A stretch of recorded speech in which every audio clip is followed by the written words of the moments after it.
എല്ലാവർക്കും ഒരിക്കൽ കൂടി ബെസ്റ്റ് സ്റ്റഡി സെന്റർ യൂട്യൂബ് ചാനലിലേക്ക് സ്വാഗതം. കഴിഞ്ഞ ദിവസങ്ങളിൽ നാം ചർച്ച ചെയ്തിരുന്നത് +2 തുല്യതാ കോഴ്സിന്റെ മൈക്രോ എക്കണോമിക്സിലെ രണ്ടാമത്തെ അധ്യായമായിരുന്നു. ഇന്ന് നമുക്ക് ചർച്ച ചെയ്യാനുള്ളത് ആ അധ്യായത്തിലെ നിസ്സംഗത വക്രങ്ങളെ കുറിച്ചാണ്. അതായത് ഇൻഡിഫറൻസ് കർവ്. ഇൻഡിഫറൻസ് കർവ് എന്നാൽ എന്ത്, അഥവാ നിസ്സംഗത വക്രം എന്നാൽ എന്താണ്, നിസ്സംഗത വക്രത്തിന്റെ പ്രത്യേകതകളെ കുറിച്ച് നമുക്ക് അറിയേണ്ടതുണ്ട്. അതോടൊപ്പം തന്നെ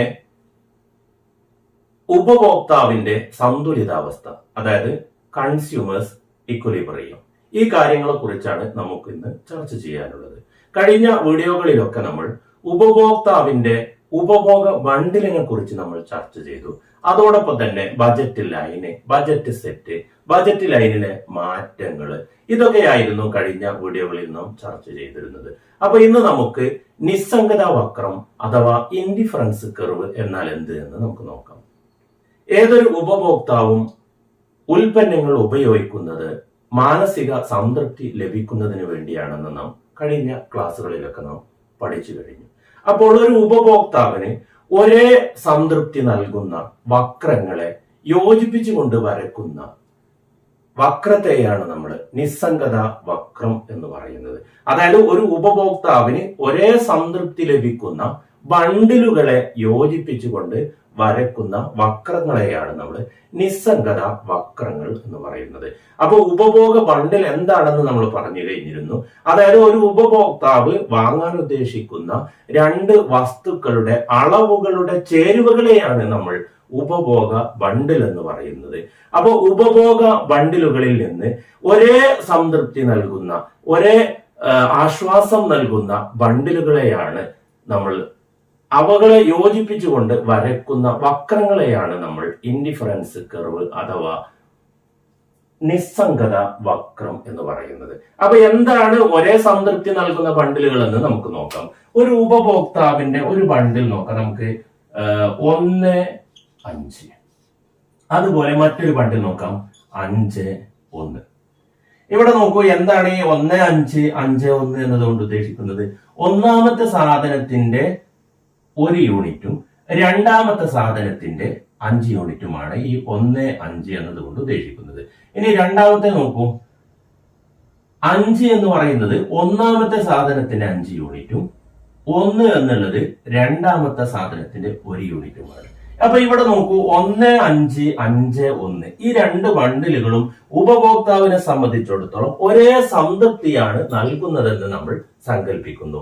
ഇങ്ങനെയുള്ള ഈ ബണ്ടിലുകളെ യോജിപ്പിച്ച് വരക്കുന്ന വക്രത്തെയാണ് നമ്മൾ നിസ്സംഗത വക്രം അഥവാ ഇൻഡിഫറൻസ് കർവ് എന്ന് പറയുന്നത്. അപ്പൊ ഇവിടെ നോക്കൂ, ഞാൻ ഇതൊന്ന് ഗ്രാഫിൽ ഞാൻ ഇവിടെ മാർക്ക് ചെയ്ത് കാണാം. അതായത് 1, 5 ഇതാണ് സാധനം 1, അതിന്റെ ഒന്നാമത്തെ യൂണിറ്റ്.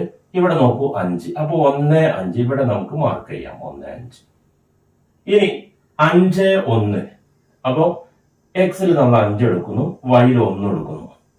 ഇതാണ് 5, 1. ഈ 1, 5ഉം 5, 1ഉം തമ്മിൽ ബന്ധിപ്പിക്കുന്ന ഈ വക്രം, അതായത് ഈ വക്രത്തിലുള്ള ഓരോ ബണ്ടിലുകളും ഉപഭോക്താവിന് ഒരേ സംതൃപ്തി നൽകുന്നു എന്നാണ് നാം മനസ്സിലാക്കേണ്ടത്.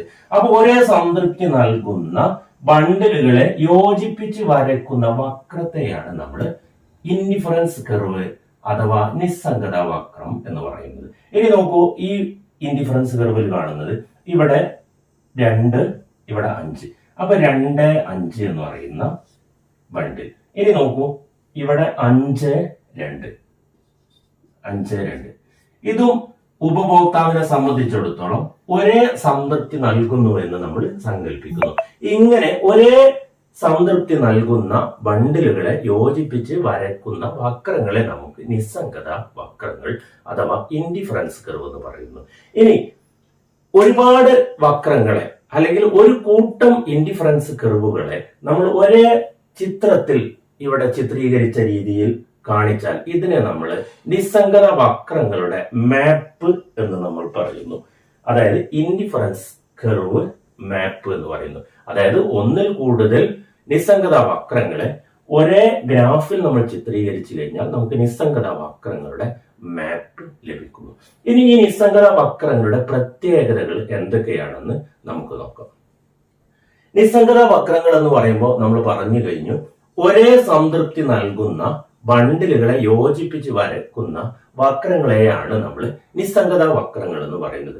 അതുകൊണ്ട് തന്നെ ഇതിന്റെ ഏറ്റവും വലിയ പ്രത്യേകത, ഒന്നാമത്തെ പ്രത്യേകത എന്ന് പറയുന്നത്, ഈ നിസ്സംഗത വക്രങ്ങൾ ഒരിക്കലും കൂട്ടിമുട്ടുകയില്ല എന്നുള്ളതാണ്. നിസ്സംഗത വക്രങ്ങൾ ഒരിക്കലും കൂട്ടിമുട്ടുകയില്ല. അതാണ് ഇതിലെ ഏറ്റവും വലിയ പ്രത്യേകത. കാരണം എന്താണ്? കൂട്ടിമുട്ടാത്തതിന്റെ കാരണം, അതായത് ഒരേ സംതൃപ്തി നൽകുന്ന ബണ്ടിലുകളാണ്. അപ്പൊ ഈ വക്രത്തിൽ ഒരേ സംതൃപ്തി നൽകുന്ന ബണ്ടിലാണ്. ഇവിടെ നോക്കൂ, ഈ കാണുന്ന വക്രത്തിൽ ഒരേ സംതൃപ്തി നൽകുന്ന ബണ്ടിലുകൾ. അപ്പൊ ഇവ പരസ്പരം ഒരിക്കലും കൂട്ടിമുട്ടില്ല. കാരണം കൂട്ടിമുട്ടാത്തതിന്റെ കാരണം എന്താണ്? വ്യത്യസ്തങ്ങളായ സംതൃപ്തി നൽകുന്ന വക്രങ്ങളാണ്. അപ്പൊ അതുകൊണ്ട് തന്നെ ഇവിടെ ഈ 3 ഇൻഡിഫറൻസ് കർവ് ഞാൻ വരച്ചു കഴിഞ്ഞു.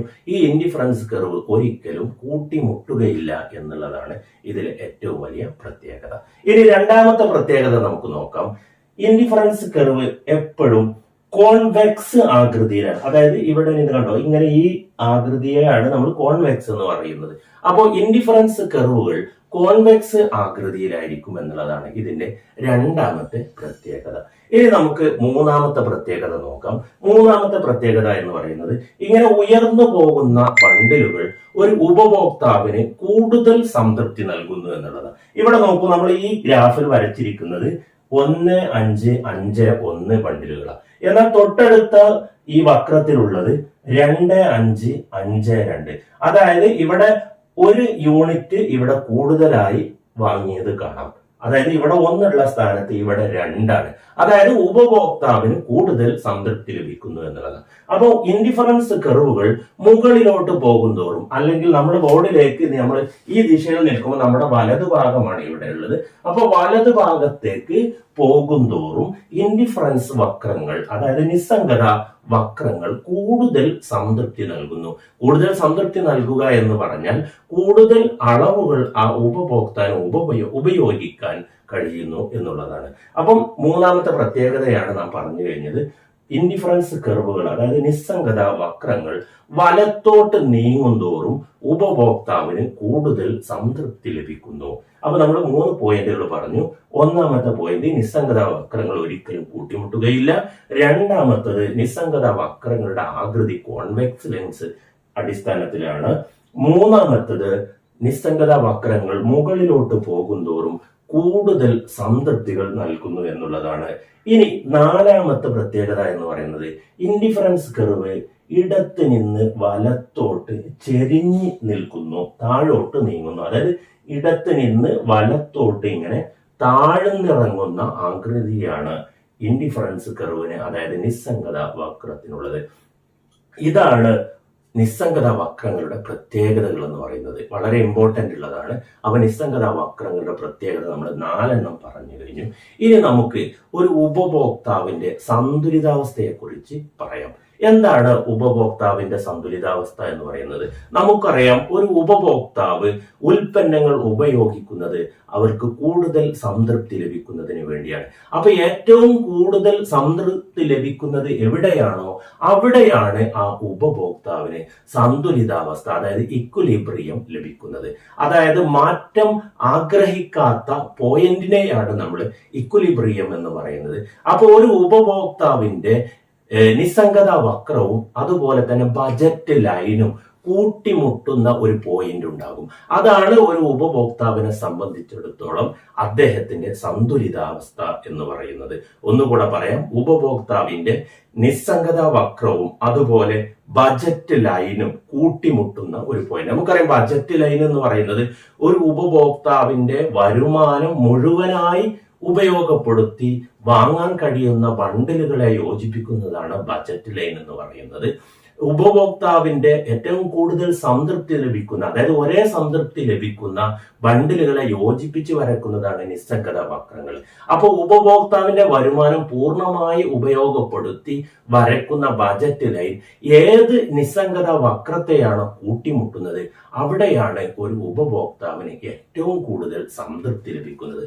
ആ പോയിന്റിലെയാണ് നമ്മൾ ഉപഭോക്താവിന്റെ ഇക്വിലിബ്രിയം, അതായത് ഉപഭോക്താവിന്റെ സന്തുലിതാവസ്ഥ എന്ന് പറയുന്നത്. അപ്പം നമുക്കൊന്ന് ഇവിടെ വരച്ചു നോക്കാം. ഇവിടെ നമ്മൾ ഉപഭോക്താവിന്റെ നിസ്സംഗത വക്രങ്ങൾ ഇവിടെ വരച്ചിട്ടുണ്ട്. അപ്പോൾ ഒരു ബജറ്റ് ലൈന് നമ്മൾ ഇങ്ങനെ വരക്കുകയാണെങ്കിൽ നോക്കൂ, ഒരു ഉപഭോക്താവിന്റെ ഒരു ബജറ്റ് ലൈന് ഞാൻ ഇങ്ങനെ വരച്ചു. ഇങ്ങനെ വരച്ചു കഴിഞ്ഞാൽ ഇതാണ് ബജറ്റ് ലൈൻ. ബജറ്റ് ലൈനിന്റെ നമുക്കറിയാം, ബജറ്റ് ലൈനിന്റെ വെർട്ടിക്കൽ ഇന്റർസെപ്റ്റ് ആണ് ഇവിടെ M/P2 എന്നുള്ളത്. ഇവിടെ നമുക്കറിയാം ഉപഭോക്താവിന്റെ ബജറ്റ് ലൈനിന്റെ വെർട്ടിക്കൽ ഇന്റർസെപ്റ്റ് ആണ്, അതായത് M/P1. ഇവിടെ നോക്കൂ, ഈ ബജറ്റ് ലൈൻ ഉപഭോക്താവിന്റെ വക്രത്തെ കൂട്ടിമുട്ടിയ, അതായത് ഇൻഡിഫറൻസ് കർവിനെ കൂട്ടിമുട്ടിയ ഈ പോയിന്റിനെ നമുക്ക് ഇ എന്ന് മാർക്ക് ചെയ്യാം, അതായത് ഇക്വലിബ്രിയം എന്ന് പറയാം. അപ്പൊ ചുരുക്കത്തിൽ ഒരു ഉപഭോക്താവിന്റെ സന്തുലിതാവസ്ഥ, അതായത് ഈ കാണുന്ന ബജറ്റ് ലൈൻ, ഇതിന്റെ അപ്പുറത്തേക്ക് ഈ ഉപഭോക്താവിന് ഒരു ഉൽപ്പന്നവും വാങ്ങാൻ കഴിയില്ല. കാരണം അദ്ദേഹത്തിന്റെ മുഴുവൻ വരുമാനവും ഉപയോഗപ്പെടുത്തി വരക്കുന്ന ബണ്ടിലാണ് ഈ ബജറ്റ് ലൈൻ എന്ന് പറയുന്നത്. അപ്പൊ ഈ ബജറ്റ് ലൈനിന്റെ മറുഭാഗത്തേക്ക് ഈ ഉപഭോക്താവിന് ഉൽപ്പന്നങ്ങൾ വാങ്ങാൻ കഴിയില്ല. അപ്പൊ പരമാവധി വാങ്ങാൻ പറ്റുന്ന ഉപഭോഗ ബണ്ടിലുകളെ ഉപയോഗപ്പെടുത്തിക്കൊണ്ടാണ് നമ്മൾ ഈ ലൈന് വരച്ചിരിക്കുന്നത്. അപ്പൊ ഈ ലൈൻ ഇൻഡിഫറൻസ് കർവിനെ കൂട്ടിമുട്ടുന്നത് ഇവിടെ ആയതുകൊണ്ട് തന്നെ അദ്ദേഹത്തിന് ഏറ്റവും കൂടുതൽ സംതൃപ്തി നൽകുന്ന ബണ്ടിൽ അല്ലെങ്കിൽ പോയിന്റ് എന്ന് പറയുന്നത് ഇ എന്ന് മാർക്ക് ചെയ്ത ഈ പോയിന്റ് ആണ്. ഇതിനെയാണ് നമ്മൾ സന്തുലിതാവസ്ഥ എന്ന് പറയുന്നത്. ഇനി ഉപഭോക്താവിന്റെ സന്തുലിതാവസ്ഥ ചോദിച്ചാൽ എന്ത് എന്ന് ചോദിക്കുമ്പോൾ നമ്മൾ പറയേണ്ടത് ഇൻഡിഫറൻസ് കർവും അതുപോലെ ബജറ്റ് ലൈനും കൂട്ടിമുട്ടുന്ന പോയിന്റിനെയാണ് നമ്മൾ ഉപഭോക്താവിന്റെ സന്തുലിതാവസ്ഥ എന്ന് പറയുന്നത്. അപ്പൊ ഇന്ന് നമ്മൾ കുറഞ്ഞ കാര്യങ്ങൾ മാത്രമാണ് പഠിച്ചിട്ടുള്ളത്. അതായത് എന്താണ് നിസ്സംഗത വക്രം, നിസ്സംഗത വക്രത്തിന്റെ മാപ്പ് എന്താണ്, നിസ്സംഗത വക്രത്തിന്റെ പ്രത്യേകത എന്താണ്, അതുപോലെ ഉപഭോക്താവിന്റെ സന്തുലിതാവസ്ഥ, ഈ കാര്യങ്ങൾ മാത്രമാണ് നമ്മൾ ഇന്ന് ചർച്ച ചെയ്തിട്ടുള്ളത്. എല്ലാവർക്കും വീഡിയോ ക്ലാസ് മനസ്സിലായിട്ടുണ്ടാവും. അതുകൊണ്ട് തന്നെ നിങ്ങളുടെ സുഹൃത്തുക്കളിലേക്ക് നിങ്ങൾ ഈ ലിങ്ക് ഷെയർ ചെയ്യുക. അതോടൊപ്പം തന്നെ ഈ ചാനൽ സബ്സ്ക്രൈബ് ചെയ്തിട്ടില്ല എങ്കിൽ സബ്സ്ക്രൈബ് ചെയ്യുക. ഓക്കെ, അടുത്ത വീഡിയോ വരും വരെ എല്ലാവർക്കും താങ്ക് യു.